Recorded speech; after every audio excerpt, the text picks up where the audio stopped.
नाजरीन, आप देख रहे हैं आली न्यूज़ में आपका मेज़बान चौधरी फजल रहमान। पाकिस्तान के ज़ेर इंतज़ाम कश्मीर के ज़िला बिम्बर की तहसील समानी के इलाका बंडाला समानी सेक्टर का और बिल्कुल आखिरी कतई आखिरी घरानों में इस वक्त गड़ी के मकाम पर, और अब हम एक ऐसे घर में पहुंच रहे हैं जहां पे अभी चंद दिन पहले इस हवाले से अंसर महमूद नामी नौजवान को शहीद किया गया। ये उसका घर है और ये जो गाड़ी आप देख रहे हैं इसके साथ इसको यहाँ से डायरेक्ट टारगेट किया गया। और अब हम पहुँच रहे हैं यहाँ एक ऐसे घर में जो आखिरी घराना है। इनसे यहाँ पहुँचने से पहले हमने स्टार्ट लिया, ये इनके मवेशी वगैरह चल रहे हैं और ये बरसाती नाला है। अब हम इस घर के जो सरबराह हैं उनसे बात करते हैं। जी अस्सलाम वालेकुम। अच्छा जी, आप क्या नाम है जी आपका? मोहम्मद सलीम। थोड़े से पीछे हो जाएं जी। आप सलीम साहब की वल्दियत आपकी क्या है? अब्दुल्ला। आपकी उम्र कितनी है? मेरी 65-70 साल हो गए। अच्छा, ये बताएं कि आपकी तालीम क्या है?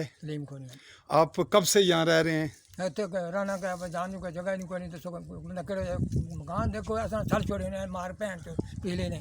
अच्छा, ये दसो जी, तुस इत्थे ने रहने वाले हो या महाजर हो? ना रहने वाले असी। तुस इत्थे नहीं रहने वाले? हां, पिया मालन दे उधर दे। ओ मालन तो उथों आए हो, लेकिन उथों तो मतलब है इत्थे नहीं हो ना, उधरों उस पहाड़ी परों आए हो? हां, इत्थे ने। अच्छा, लेकिन जायदाद मकामी है ना? मकामी उधर परले पासों, यानी जिधर इंडिया ने कब्जा किया, इंडिया नहीं फौज है, उधर उतनो आए? नहीं। अच्छा, ये दसो भी तुसा ने बच्चे कितने? बच्चे 4। शादीशुदा? सारे ही? बच्चियां कितनी हैं? बच्चियां 2। 2 बच्चियां 2 बच्चे? 4 बच्चे 2 बच्ची। 6 बच्चे बच्चियां। अच्छा, बीवी तुसा नहीं हयात है? फौत हो गए, 32-33 साल हो गए। वैसे फौत हो गई सी या कोई हादसा? वैसे कोई गिरा टक। अच्छा, ये दसो भाई, ये तुसा इत्थे मवेशी कितने रखे? मवेशियां को 5-7 रखे। अच्छा, इन्हां विचों कोई गोलाबारी या इंडियन शैलिंग नाल कदे कोई नुकसान होया? नहीं, कोई नुकसान अज तक नहीं होया। अज तुस वाहिद बंदे हो जिन्हां ने इत्थे कोई नुकसान नहीं कदे होया हाले तक? होया? हां, नुकसान होया, क्यों नहीं होया? क्या होया ने? नुकसान बहुत ज्यादा है इन्हां ना? हां, इन्हां दे भी मकानां दे मोटे गोले पैने न। अच्छा, नहीं वो नुकसान नहीं, कोई जानवर का नुकसान नहीं होया? नहीं, जानवर। अच्छा, तुसां इन्हां दे आस पास हो जो पीछे। अच्छा जी, तुसां ये दसोगे भाई इसले घर तुसां ने कितने कौन है घर तुसां कोल? बहू है? वो बटा जना जड़ा धर्मदा तारक, उसनी उसकी बीवी है, उसका डेरा। उसदा डेरा? जी। पोतियां पोते है ने? जी। अच्छा, तो तुसां ये जड़ी मशीन लाई है पीछे टोके नहीं, इस तो बाद इसने ये दसोगे रकबा इस तो पीछे कितना है? ये तो सारा 8 कनाल रकबा है। पीछे कितना? 8 कनाल। 8 कनाल। वो को नहीं आबाद हूं? बाद का मैंने वो तो हिंदुस्तानी अपना रफीक तो है। हाँ जी। इस बंदे ने इतना शुरू मेरे ने इतना शुरू किया ना, गोलियां छट्टे मारे ना कि भैन च छोड़नी नहीं। मैं मेरे बाप दी ਤੁਹਾਡੇ बाप दी है। अच्छा, तुसां पर फायरिंग करने सन? बड़ा फायरिंग साहब ने को पूछो अपने को मैं बहुत ज्यादा फायरिंग करने जेड़ा मेरे नाल शर्म। अच्छा, एक मैं पहले तुसां मकान तक ना आ जाओ, फिर तुसां नाल गल करने आ। नाजरीन, ये जो भी जिस तरह से भी इन्होंने बनाया, इनसे भी पूछते हैं। ये इनका किचन और खोले मोड़ नए सिर बनाए ना, अच्छा, नए सिर बनाए। ये नाजरीन इनके एक बड़ा कदरे अपने आप को ये दिखा रहे हैं, हौसले किस जुर्रत से रह रहे हैं ये तो यही बेहतर जानते हैं। और ये यहाँ माशाल्लाह इनका ये हमने आपको फलदार पौधा भी दिखाया और ये लोकाट का है।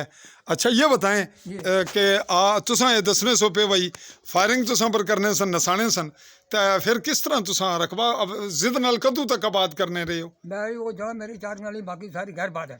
नहीं, कदों बिल्कुल गैर आबाद कदों होई है? कदों होई है? गैर आबाद में कितने साल हो गए मना? तुसें ही बता। 3-4 साल सारे इकट्ठी हुई है। पहले इन्होंने गधे नहीं है, गधे। अच्छा, ट्रैक्टर नहीं आ रहे सन फायरां की वजह नाल, क्योंकि ट्रैक्टरों पर भी फायर करने सन। अच्छा, और फिर ये गधे इस्तेमाल कर रहे हैं, गधों के साथ यानी यार सीधी देसी गल करो ना, खोतिया नाल बाणे सो, खोतिया नाल हल बाणे सो, लेकिन बाज नो आए तुस भी ते तुसां पर हिट करने सन। ओ तो जेला फायर होना सी फिर ना सामने सो छुप जाने सन। चुप जाना क्या करते? अच्छा, वो ये पोस्टां कदों नहीं कोल बनियां तुसां ने नेड़े कदों आईयां? वो तो 71 तुला बाद आस्ता आस्ता जा ते जेड़ा ये तुसां कोल है पोस्टां ने क्या ना है ये क्या पता कहना वैसे?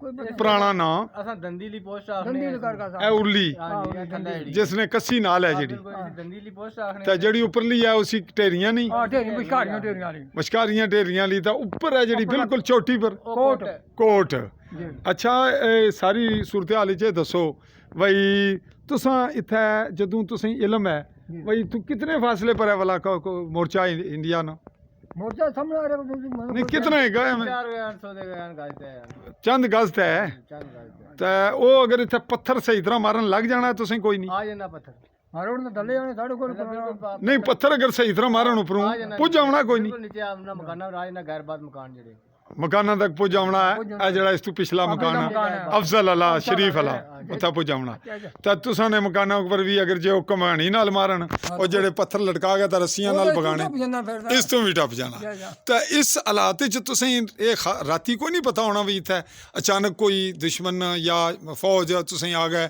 ਇੰਡੀਅਨ ਫੌਜ ਪਕੜ ਕੇ ਲੈ ਜਾ ਕੀ ਚੁੱਕਾ ਕਰੀ ਕਿਧਰ ਜੇ ਦੱਸੋ ਨਹੀਂ ਖਤਰਾ ਤਾਂ ਇੱਥੇ ਤੁਸੀਂ ਮਹਿਫੂਜ਼ ਹੈ ਉਹ ਵਾਲਾ ਹਾਂ ਖਤਰਾ ਦਾ नहीं है ऐसी ਤਾਂ ਰਾਤੀ ਸਹਿਣੇ ਕਿਸ ਤਰ੍ਹਾਂ ਤੁਸੀਂ ਕੋਈ ਨਹੀਂ ਪਤਾ ਜਦੋਂ ਕਹਿੰਦਾ ਨਿੰਦਰ ਚੜਦਾ राती ਫਿਰ बाल बच्चा तकरीबन जाग नहीं रहना ਜਾਗਦੇ साडा ਨੇ ਦੱਸੋ ਕਾ ਬੰਦਾ ਕਰੇ कोई यार सही नींद नाल सो ना सकने ਸਕੂਨ ਨਾਲ ਸਾਣੇ ਲਈ ਲੇਕਿਨ ਸਹਿਣ ਹੋ ਸਕਣੇ ਪਰੇਸ਼ਾਨੀ ਨਾਲ ਜਾਂ ਖੌਫ ਨਾਲ ਜਾਂ ਦਲੇਰੀ ਨਾਲ ਇਹ ਹੁਣ ਸੱਚੀ ਗੱਲ ਦੱਸੋ ਬਿਲਕੁਲ ਭਾਈ ਰਹਿਣੇ ਦਲੇਰੀ ਨਾਲੋਂ ਦਿਹਾੜੀ रहने वाले कने है कि असा जने दा चलो रहने वाले कने बीवी बच्चे जेडे बच्चे उन्हें ही परेशानी होनी है। परेशानी होनी है अच्छा ये जिस वक्त बारिश होनी है और यान बारिश दी वजह नाल यान इतना असें यान खतरा रहना कि यान नाले साडे यान बारिश नाल भरे होन ते इंडिया वाले असां यान पकड़ के ना ले जान ये भी बहुत खौफ होना है अच्छा जी। साडा रास्ते कोई नहीं है और आगे जाने दा ਇਹ ਨਾਜ਼ਰੀਨ ਇਹ ਆਖਣੇ ਪਏ ਬਈ ਇਹ ਜਿਹੜਾ ਨਾਲਾ ਹੈ ਨੰਬਰ ਸਾਥੀ ਇਹ ਜਿਸਲੇ ਸ਼ਦੀਦ ਤੁਗਿਆਨੀ ਬਾਰਿਸ਼ ਆਉਣੀ ਹੈ ਉਸਲੇ ਅਗਰ ਇਸ ਵਿੱਚ ਪਾਣੀ ਚੜਿਆ ਹੋਣਾ ਤਾਂ ਜੇ ਉਸਲੇ ਕੋਈ ਅਸੀਂ ਆ ਗਏ ਪੌੜਨ ਆ ਜਾਏ ਤਾਂ ਉਹ ਤਾਂ ਹੱਥੋਂ ਹੱਥੀਂ ਅਸੀਂ ਪੌੜ ਕੇ ਲੈ ਜਾਣਾ ਇਹ ਗੱਲ ਹੈ ਇਹ ਆਖਣੇ कोई रास्ता नहीं साडा हो रहा they call that we are catching by the enemy forces during during flooding, water flood in this territory very near from Indian posts. So ਇਹ ਗੱਲਾਂ ਚਲੋ ਅਸ ਆਪਣੀ ਜ਼ਬਾਨ ਵਿੱਚ ਹੀ ਕਰਨੇ ਆ ਤੁਸੀਂ ਇਹ ਪੁੱਛਨੇ ਆ ਬਈ ਤੁਸੀਂ ਕਿਆ ਸਮਝਨੇ ਹੋ ਬਈ ਕਸ਼ਮੀਰ ਨਾ ਹੱਲ ਅਸਲ ਕਿਆ ਹੱਲ ਹੋਣਾ ਕਿਆ ਚਾਹੀਦਾ आजादी ਤਾਂ चाहिए ਕਸ਼ਮੀਰ ਕੱਲ ਹੋਣੀ ਤਾਂ ਅੱਜ ਹੋਵੇ ਹੁਣ ਨਹੀਂ ਆਪੂ ਤਾਂ ਨਹੀਂ ਹੋਣੀ ਚਾਹਣੇ ਕਰਾਂਗੇ ਕਿਸ ਤਰ੍ਹਾਂ ਚਾਹਣੇ ਹੋ ਕੀ ਜਾ ਹਾਂ ਕਰ ਹੁਣ ਮੈਂ ਖੁਦ ਮਾਨ ਚੜ ਜਾਣਾ ਪਹਾੜੀ ਪਰ ਬੁੱਢਾ ਬੰਦਾ ਤਾਂ ਮੈਂ ਮੇਰੇ ਜ਼ਾਬਾਦ ਨੇ ਸੇ ਮੇਰੇ ਪੁੱਤਰ ਇਹ ਮਾਰੇ ਮਾਰ ਜੋ ਨੇ आंसर नु ਹਾਂ ਸਰ ਅੱਛਾ ਜਾ ਨਾਜ਼ਰੀਨ ਆਪ ਦੀਦਾ ਹੋ ਗਏ ਇਹ ਅੱਛਾ ਤੁਸੀਂ ਕੋਈ ਨਹੀਂ ਹੌਸਲੇ ਨਾਲ ਦੁੱਖ ਲੱਗਾ ਤੁਸੀਂ ਅੱਛਾ ਦਲੇਰੀ ਗੁੱਸੇ ਨਾਲ ਤੁਸੀਂ ਸੁਣਿਓ ਵੀ ਮੈਂ ਉੱਪਰ ਚੜ ਕੇ ਮਾਰਾ ਪੈ ਜਾਊਂਗਾ ਆ ਪੈ ਜਾਣਾ ਮੈਂ ਉਹ ਤਾਂ ਠੀਕ ਹੈ ਦਲੇਰ ਹੋ ਅੱਛਾ ਇਹ ਦੱਸੋ ਬਈ ਕਸ਼ਮੀਰ ਦੀ ਆਜ਼ਾਦੀ ਤੋਂ ਸਾਦਗੀ ਚ ਹੀ ਦੱਸੋ ਬਈ ਕਸ਼ਮੀਰ ਆਜ਼ਾਦ ਹੋਣੇ ਵਾਸਤੇ ਕਿਆ ਜ਼ਰੂਰੀ ਹੈ ਬਈ ਫੌਜ ਇਥੋਂ ਜਾਏ ਇੰਡੀਆ ਨਹੀਂ ਜਾਂ ਦੋਏ ਜਾਣ ਕੀ ਦਿਲਾਂ ਨਹੀਂ ਗੱਲ ਦੱਸੋ पोस्ट इंडिया दी जानी चाहिए इथों ਤਾਂ ਇੰਡੀਆ ਨਹੀਂ ਜਾਏ ਤਾਂ ਫਿਰ ਪਾਕਿਸਤਾਨ ਨਹੀਂ ਗਈ ਉਹ ਹਣੇ ਨਾ ਅਸ ਨਾ ਜਾਣੇ ਜਬ ਤੱਕ ਪਾਕਿਸਤਾਨ ਨਹੀਂ ਜਾਣਾ ਫਿਰ ਕਿਆ ਹੋਣਾ ਮਤਲਬ ਹੈ ਤੁਸੀਂ ਨਾ ਅਕਲ ਇਹ ਮੰਨਣਾ ਹੈ ਵੀ ਇੰਡੀਆ ਦੀ ਫੌਜ ਆਪਣੇ ਆਪ ਲੱਗੀ ਜਾਏਗੀ ਜਿਹੜੀ ਪੌਣੀ ਸਦੀ ਨਹੀਂ ਗਈ ਹੁਣ ਕਿਸ ਤਰ੍ਹਾਂ ਜਾਏਗੀ ऐसा चाहने यही है कि इंडिया की जड़ियां ने पोस्टां दे पीछे हट जान ਇੰਡੀਆ ਨਹੀਂ ਪਿੱਛੇ ਹਟ ਜਾਣ जी ਤੇ ਇੰਡੀਆ ਹੀ ਜਾਣਾ ਵੀ ਪਾਕਿਸਤਾਨ ਨਹੀਂ ਪਿੱਛੇ ਹਟ ਜਾਣ ਉਹ ਕੋ ਨਹੀਂ ਚਾਹਣੇ ਉਹ ਕਿਆ ਚਾਹਣਾ वो तो चाहने लेकिन साडा वो इलाका है ਤੁਹਾਡਾ ਇਲਾਕਾ ਹੈ ਲੇਕਿਨ ਪਾਕਿਸਤਾਨ ਦਾ ਇਲਾਕਾ ਐਸੀ ਹੈ पाकिस्तान ਦਾ ਨਹੀਂ ਲੇਕਿਨ ਕਸ਼ਮੀਰ ਦੀ ਵਿੱਚ ਸਾਡੇ ਆਪਣੇ ਹਨ ਭਾਈ ਮੈਂ ਖੁਦ ਫੌਜ ਰਿਹਾ ਅਸੀਂ ਹਨ ਡਿਊਟੀ ਕਰ ਰਹੇ ਹਾਂ ਖੁਦ ਆਪਣੇ ਮੁਲਕ ਦੀ ਦਫਾ ਕਰ ਰਹੇ ਹਾਂ अपने कश्मीर में खुद दफा करने दफा कर रहे हैं। नाजरीन हम इस मरले पर ये आखिरी घरानों के विज़िट पे हैं और इसके बाद कोई चीज़ इसके बैग पे नहीं जाती तो हम ट्राई करते हैं कि इसका कोई एक झलक आपको पीछे इसने पीछा पिछोकड़ दसने कोई बनाने ना है कोई हौसला बनाइए वीडियो बन जाएगी उतो पीछे खतरा है ਕੋਈ ਖਤਰਾ ਨਹੀਂ कोई नहीं चले नाजरीन ये कह रहे हैं कोई ख़तरा नहीं और अगर होगा भी तो जहाँ ये लोग जिंदा हैं रिस्क ले रहे हैं ये पौधे भी आपने देखे अमरूद और ये किस चीज़ सेब का है सेब का और मुख्तलिफ वो अनार का है ये तूत का है ये खुबानी का है तूत है तमाम पौधे लगाए हुए हैं ये नाजरीन इनका एक हल्का सा एक झलक का आपको दिखाते हैं ये इनका किचन है और जैसे ही किचन के पास पहुँचते हैं